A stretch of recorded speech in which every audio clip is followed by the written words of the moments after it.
Hey everyone, good to see you today. So, something pretty big just came out of Washington, and honestly, it could change the way Americans think about retirement for decades. President Trump just floated the idea of a brand new retirement program for working Americans, inspired by Australia's superannuation system. And this is one of those topics where the first reaction is usually, wait, what exactly does that mean for me? And also, does this replace Social Security? The surprising part is that this idea didn't even start as a retirement proposal. It came up during an event celebrating the largest private donation in American history. So yeah, there's a lot more going on beneath the surface, and there are a few details here that most people haven't heard yet. Stay with me, because understanding this could really help you think about your own long-term plans and what retirement might look like in the United States in the future. Before we get too far, let me ask you something simple. How do you personally feel about the future of retirement in America? Do you feel confident, worried, unsure? I'd really love to hear your thoughts in the comments because you all bring in so many different life experiences. So, let's get into what actually happened.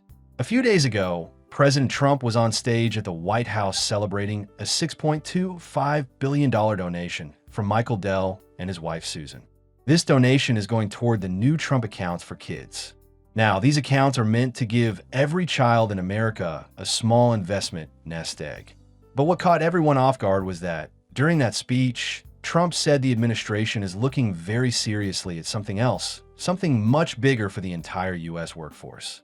And that's when he mentioned Australia's superannuation model. And if you've never heard of that, don't worry, most Americans haven't.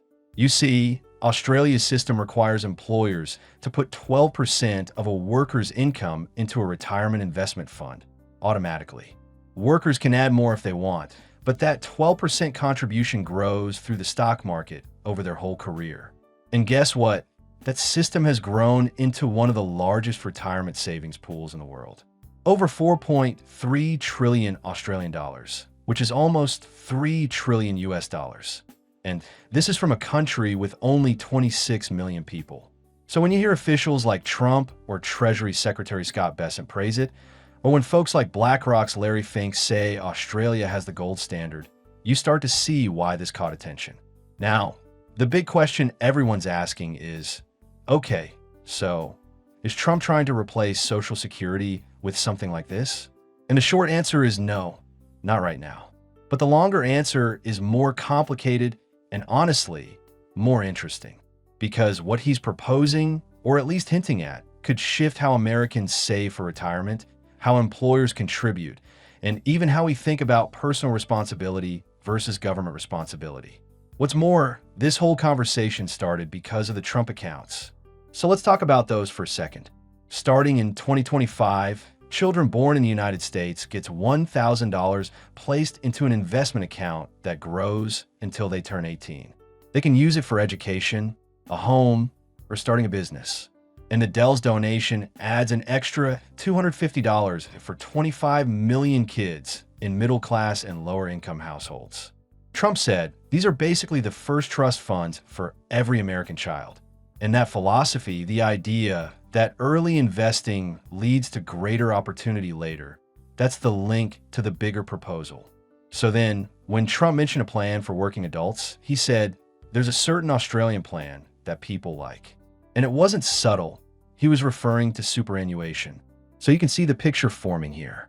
Children start with investment accounts. Working adults might get something similar, except funded by employers. And the idea is that over time, each generation builds more personal wealth instead of relying solely on public programs. But here's the thing you see, even though Australia's system works really well for them, trying to copy in the US would be incredibly difficult. For one, Australia legally requires all employers to make these contributions. No opting out. Here in the US, retirement savings are mostly optional. Some employers offer a 401k, others don't. Some match contributions, others don't. Plus, Australia's healthcare system covers everyone. That makes it easier to coordinate retirement needs. America has Medicare, private insurance, Social Security, and a lot of moving pieces. So yeah, changing all of that wouldn't be simple. Now, another thing to consider is the role of Social Security. Social Security isn't going anywhere right now, and honestly, it can't. More than 70 million Americans rely on it. But the trust fund is projected to be insolvent by 2033. After that, it can still pay benefits, just less of them, about 77%. So when Trump brings up alternative systems, it's probably coming from this bigger urgency about the long-term health of Social Security and the national debt. Speaking of which, let's talk about why the administration might be looking at something like this. Some believe it's about strengthening long-term savings. Others think it's a way to encourage family building since the U.S. birth rate is falling. And some see it as a shift away from entitlement programs toward personal investment accounts. It's not entirely clear yet, but the fact that the President of the United States is praising a foreign retirement system at a national event is unusual. And that's why policy experts are paying attention. All right, so let's compare the two systems more closely because understanding the difference helps answer whether the U.S. could ever switch. In Australia, the money goes into a private investment fund. It's your money. You earn returns. You can choose how aggressively to invest. You can switch funds. But you can't access the money until retirement unless it's a very narrow emergency. Meanwhile, Social Security is a pay-as-you-go system. Your payroll taxes don't go into an account with your name on it. They go to current retirees. In exchange, you get a guaranteed benefit later. They're totally different philosophies. One is personal ownership. The other is collective protection. So, would America accept a mandatory system where employers contribute more and where a portion of your future depends on the market? That's the big unknown. And honestly, it might depend on how people feel about the future of Social Security. If folks believe the government guarantee is weakening, they might prefer an investment-based approach. But if they feel the stock market risks are too high, they might resist the shift. Another thing worth mentioning is this: Australia's system didn't happen overnight. It took decades of legislative battles, cultural change, and economic restructuring.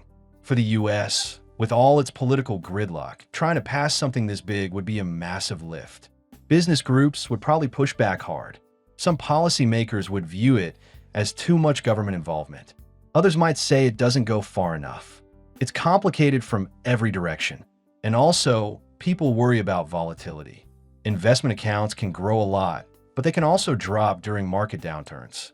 Social Security doesn't do that. So if the US were to introduce a compulsory investment system, you'd probably see new rules, protections, and maybe even minimum guaranteed returns. But again, all of that is theoretical at this stage. So then, what does this all actually mean for you today? Right now, it means the administration is exploring ideas. It means the Trump accounts for children are officially happening. It means that conversations about retirement reform are no longer something politicians avoid. And it means the future might include a mix of Social Security and new private investment structures instead of choosing one or the other. What's more, it means this conversation is not going away because of the underlying problems. The retirement landscape is changing. People are living longer, pensions are disappearing, the cost of living is rising, and there's more pressure on individuals to save. And here's something to think about. If the US ever adopted a system like Australia's, even partially, younger workers could end up retiring with significantly larger investment balances. But older workers, or those close to retirement, might not get the same benefits. So any change would need a transition period. Maybe 20 years, maybe more.